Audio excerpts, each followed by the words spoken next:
आलोचना करबा। आलोच्य प्रसंग होची भंड भाववादी। भंड भाववादी आमे माथ्यू लिखित सुसमाचार तार 7 अध्याय 15 पद पढ़िबा। लेखा अछि भंड भाववादी मानक ठारू सावधान होइथाओ, से माने मेंढा बेसरे तुमानक पाखक आसंती किंतु अंतर रे से माने हिंस्रक बाघ।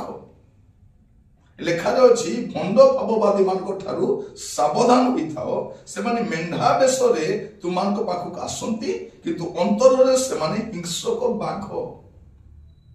बाहरे भलो देखा जाउछंती, से माने सेवा करूछंती, लोकमानकु सहाय्य करूछंती, लोकमानकु उपकार करूछंती, उन्नतिमूलक कार्य करूछंती, रिलीफ करूछंती, विभिन्न प्रकार सहाय्य उपकार करूछंती। ता मना नु किंतु ताहा करूछंती तार माने नुहे जे से माने भलो भाववादी होतंती।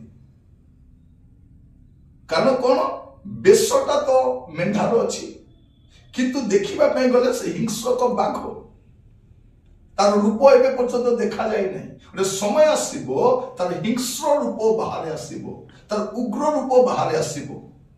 से केते क्षतिकारक केते हानि करि पारे ए भंड भाववादी परवर्ती समय लोक बुझिबे। आ बुझिला बेलकू ए मुखा उतरिला बेलकू जणा पड़िबो ये तो मेंढा नुहे, ए तो हिंस्रक बाघ अटे। प्रिय माने अनेक थर मोहित होई जाऊ अन्य मानकर मिठा मिठा कथारे, से मानकर भलो कार्य लोकमानकु उपकार करूछंती, लोकमानकु दया करूछंती, लोकमानकु सहाय्य करूछंती, सहानुभूति देखाउछंती। तार माने नुहे जे से माने भंड नुहंती, कारण से माने मुखा परिधान करी ए सबु अभिनय करिथांती। तो आज आमे बाइबल रु टिके देखिबा, आमे केमिति जानिबा जे ये भंडटा बोलिकी।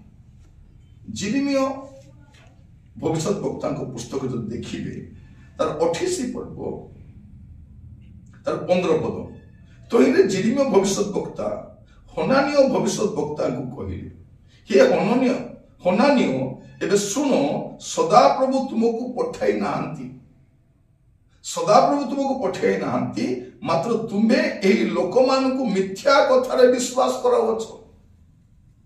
एठी जिरिमियो को से विरोध कला बेलकू जिरिमियो कहउछथि बाबुरे सुने, परमेश्वर तते पठाई नाहंती, तुमे ए लोकमान को मिथ्या कथारे विश्वास करावछ। तुमे जहां जा आश्वासन दउछ, सेमान को मंगलर कथा कहउछ, एटा होबो बोली कहउछ, ए सब तुमे मिथ्या रे कहउछ, कारण प्रभु तुमको पठाई नाहंती, तुमे ए लोकमान को मिथ्या कथारे विश्वास करावछ। कहि देबे तुमरो चाकरी हेबा पय जाउछि, तुमे घर करबा पय जाउछ, तुमे गाड़ी किनबा पय जाउछ, तुमरो पुओ हबो, देखला को झियो होई जाइथिबो। अनेक मिथ्या आश्वासन देती, तुम्हें बंचिबो, देखला से मरी जाइथिबो, तुम्हें आ बंचिबो नै, तुम्हें मरी जिवो। से लोक एबे जे बंची छि काहे कि ए लोकटा को प्रभु पठाई नाहंती, ए लोकमान को मिथ्या रे ही लोकमान को याडे सेडे कहउछि। आपण केमिति जानिबे जने लोक भंड भाववादी बोली? आपण जदि मस्त खोलिबे द्वितीय विवरण आपण सेडे देखि पारबे। मो बाइबल रु कहउछि, एई दिन मान करे ए सेवा कार्य अधिक आकर्षणीय सेवा कार्य, और लोक माने पसंद करिबा सेवा कार्य, और लोक माने समस्या रे अछंती, कष्ट रे अछंती, दुख रे अछंती, नैराश रे अछंती, रोग रे कष्ट पाउछंती। तो सेमान को एई शिक्षा गुडा को आकर्षणीय लागि पारे, ए सेवा कार्य आकर्षणीय लागि पारे। आपण किछि दिन लोक मान को भ्रमित करि पारंती। बाइबल जे जानि नाही से सहज रे भ्रांति रे पड़ि जिवो, कारण एते सहज रे जानि हबो नै। एटा से मेंढा बेसरे अछि, तार रूप गोटे अलगा, तार प्रकृति अलगा, तार स्वभाव अलगा, तार जीवन शैली अलगा, खाली से मुखा गोटे परिधान करी लोकन को बोका बनाउछि। आपण जब देखिबे द्वितीय विवरण तार 18 अध्याय देखिबे कोन लेखा अछि। द्वितीय विवरण 18 मु आपण पय पढिबा पय चाहे 20 पद रु 22 पद ध्यान दे सुनिबे। मु बाइबल रु कहूछि कौन लेखा जाउछि, आपण परे कहिबे नै जे आमे यारो सियारो कोइ भ्रमित करूछि, यारो सियारो नै, टू द पॉइंट। बाइबल जा कहूछि भंड भाववादी विषय ता हम आपण मान कहिबा पय चाहे लेखा जाय, मात्र आम्भे जा कहिबा को आज्ञा देई नामु, आम्भ नाम रे एपरि कोनसी कथा कहिबा को जो भविष्यत वक्ता दुसाहस करिवो अबा अन्य देवता गणर नाम कहब से भविष्य वक्ता मरिब। कौन लिखा जाउची जो भविष्य वक्ता को आमे कहबा को कहिनु किंतु से तार दुस्साहस रे कहि होची। आजकल आप देखिए माइक धरिले माने पूरा साहस रे उच्च स्वर चित्कार करे छाती रे बाड़ी की सदन मु कहबा कथा ही जीवो। आपण किए मु किए प्रचारक किए प्रिय माने आमे कहबा कथा हेबो नहीं। प्रभु जहा कहिसथि सेटा ही हेबो। आ प्रभु जदी कहिसथि आपण कहंतु मु भी कहबी। आ प्रभु कहिनांती कहि की अपदस्थ हेबार आवश्यक नहीं। भंड भाववादी बोली केमती जानिबे से व्यक्ति कहबा कथा हेबो नहीं घटिबो नहीं। तापरे कोन लिखा जाउची मात्र जेबे तुमे आपना मने मने कहो सदा प्रभु जो कथा कहिनांती ताहा आमे माने कि परि जानिबा केमती जानिबा। 22 पद कौन सी भविष्य वक्ता सदा प्रभु को नाम रे कथा कहिले जेबे ताहा न हुए। अंडरलाइन करि थांतु बाइबल रु कहूची एडी कौन लिखा जाउची कौन सी भविष्य वक्ता सदा प्रभु को नाम रे कथा कहिले जेबे ताहा न हुए अबा न घटे तेबे सेई कथा सदा प्रभु कहिनांती से भविष्य वक्ता दुस्साहस रे ताहा कहि अछि तुम्हें ताहाकू भय करिबो नहीं। कारण से कौन करिछि दुस्साहस रे से कहिछि प्रभु कहिनांती। आपण भंड भाववादी बोली केमती जानिबे जने लोक कहिला परे ता घटे नहीं। आपण जदि मार्क करिबे एमाने अनेक कथा कहंती। प्रिय भाई कोन माने आजिकाली मीटिंग गुडा कर नाम धरि डाकुछथि 10,000 लोक थिबे से नाम रखिए भी पळे आसीबो। जन लोकर नाम धरि डाकिबाटा मिराकल नुहे। जने लोक पाप परित्याग करी जीवन फेरैले तार नाम जीवन पुस्तक लिखित हबो सेटा होची मिराकल। लोक माने तळे पडिबाटा आश्चर्य कर्म नुहे। पडिथिबा लोक माने उठिबा होची आश्चर्य कर्म। लोक मान को तळे पकाइबा मिराकल नुहे।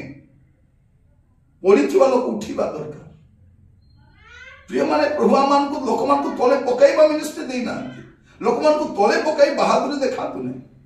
आ आजिकल आपण देखिबे तळे पकाइबा बहुत चली जदि से पड़िबो नै ताको ठेला पेला कर पकाई नहीं पकाइबे केवल से ही पड़िबो तार बॉडीगार्ड माने पड़िबे नै ताको धरिबा भौणी माने पड़िबे नै अन्य माने केही पड़िबे नै सिया का पड़िबे नै केमती का स्पिरिट जदि पवित्र आत्मा को कार्य को समस्त पड़िबे।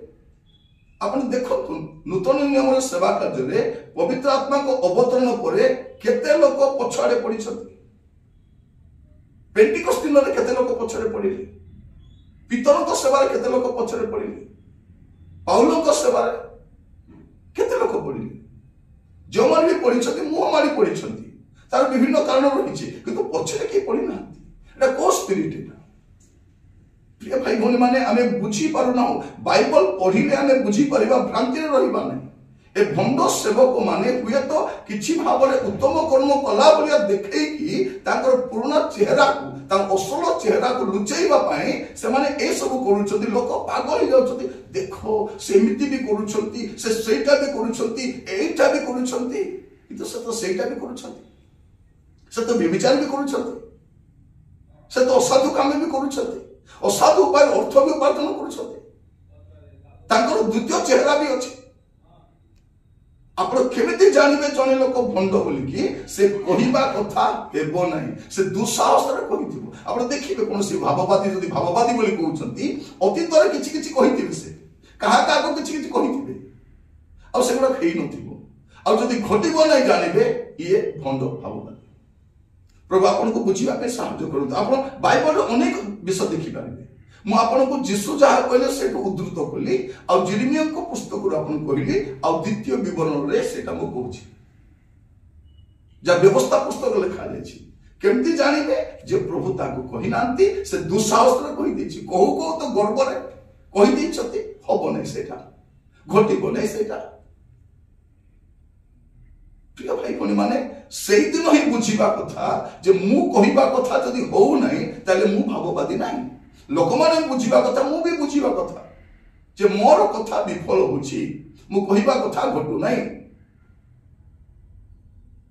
थरे जणे कहि दैथिले नै तुमको पुओ हो देखला बेलू झील हो जाए पर जाए कौन कहते नाई नाई प्रभु मझे प्लान चेंज करदे प्रभु मझे प्लान चेंज करदे कौन पाई चेंज कले प्रभु जहाँ कहती करती से प्रभु कही ना आपण कही मेकअप करने पर जाए कौन बोली कहते तो एमती का भंडामी पढ़ु ना प्रभु आम बाइबल देते बाइबल आधारित जीवन काटतु बाइबल आधारित विषय को ग्रहण करतु नचेत आप भंडामी पढ़े से हिंस रूप परवर्ती समय आप देखिए प्रभु आपण मान अनुग्रह करतु बुझापी जे भंड भाववादी किए प्रिय माने बाइबल को सर्वाग्र रखतु बाइबल को सर्वाग्र रखतु बाइबल शिक्षा को अपन गुरुत्व दिंतु बाइबल जहाँ कहू ना ग्रहण करतु ना बाइबल जहाँ कहू ना मानतु ना बाइबल रु कहीं बड़ नुहति आद्य प्रचारक नथिले आद्य सेवक मान नथिले आद्य भाववादी मान नथिले आद्य वाक्य थिले तेणु कौन सी प्रचारक मु हुए बा किए हुए कौन सी प्रचारक बाइबल रु बड़ नुहति आपण जो मंडली को जाउछंती से मंडली रे मते जा प्रचार करा जाउची ता जदी बाइबल आधारित नुहे आपण से पछरे जानतु नै आद्य रे मंडली नथिला आद्य रे वाक्य थिले तेणु कौन सी प्रचारक कौन सी सेवक कौन सी अनुष्ठान कौन सी मिनिस्ट्री कौन सी चर्च बाइबल रु बड़ नुहे आप जब भंडामी रक्षा पाइबा चाहते बाइबल को प्राधान्य दिंतु आज आम देखिलु भंड भाववादी को केमती जानबे से जहाँ कही ता घटिब नहीं से भी जानवा कथा अन्य मान भी बुझा कथा आपण आत्मिक अंधत्व बाहरी आसतु प्रभु आपण मान आशीर्वाद करतु आसतु प्रार्थना करबा अनुग्रहकारी पिता परमेश्वर में आपको धन्यवाद दूँ ये दिन मानकर प्रभु आम चतुर्पार्श्व आम देखुचु प्रभु बाइबल आधारित हो विषय गुड़ाक लोक मैंने ग्रहण करुँच प्रचार करुँच प्रसार करुँच प्रभु बाइबल सम्मत जीवन काटिया आप साहाय्य करते आम अनुग्रह करूँ दया करूँ प्रभु बाइबल को सर्वाग्र रखापी दिंतु राजा जब कौन भंडामी शिकार नुह प्रार्थना शुणी धन्यवाद आदर महिमा आपको दे प्रार्थना मोर प्राणर प्रिय जीशु को नाम रे मांगिले आमीन आमीन प्रभु आपण मान आशीर्वाद करंतु प्रभु अनुग्रह कले आसंता अध्याय जड़ित हवा विदाय दिंतु नमस्कार।